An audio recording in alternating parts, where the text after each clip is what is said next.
পয়লা বৈশাখের জন্য best perfect out হচ্ছে আমাদের এই গাউনটা, কারণ রেড এন্ড হোয়াইট থিমের একটা গাউন।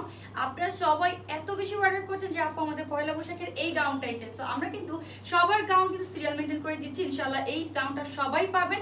আমার পরা ড্রেসটা আপনার বোরকা লুক প্লাস এটা গাউন লুক, যে কোনো লুকে পড়তে পারবেন, হিজাবে নন হিজাবে সব আপুরা। ওয়েস্টে সুন্দর করে কুচিয়ে আছে, এটা কোটি স্টাইলে থাকবে, ফিতা করা আছে, ব্যাক সাইডটা থাকবে আপনাদের একদম ওয়েস্টে কুচিয়ে। এবং আপনারা যদি আমার মতো করে একটা বড় হিজাব চান অবশ্যই অর্ডার করে ফেলতে পারেন। চলে যাবো কালারগুলোতে। ফার্স্ট একটা করে কালার দেখাই দিব, সবগুলো কালার। সো এটা হচ্ছে ব্লু কালারের মধ্যে। সো এটা হচ্ছে আমাদের একটা সুন্দর লাইট ওয়েট একটা পিঙ্ক কালার। এটা হচ্ছে একটা সুন্দর জাম কালার, প্রত্যেকটা অ্যাডজাস্টেবল করা। অ্যান্ড এটা হচ্ছে ল্যাভেন্ডার কালার কন্ট্রাস্ট, প্রত্যেকটা অ্যাডজাস্ট করা, premium light weight georgette with পাচ্ছেন দুবাই সফট চুরি একটা mattress. So each and every dress আপনারা পাচ্ছেন আমাদের কাছে। এই হচ্ছে পিঙ্ক অ্যান্ড লাস্ট ওয়ান দেখবো একটা সুন্দর লিও। এগুলো কিন্তু জাস্ট অল্প স্টক আছে, দ্রুত ইনবক্স করে ফেলতে হবে আমাদের পেজে। আল্লাহ হাফিজ, আসসালামু আলাইকুম।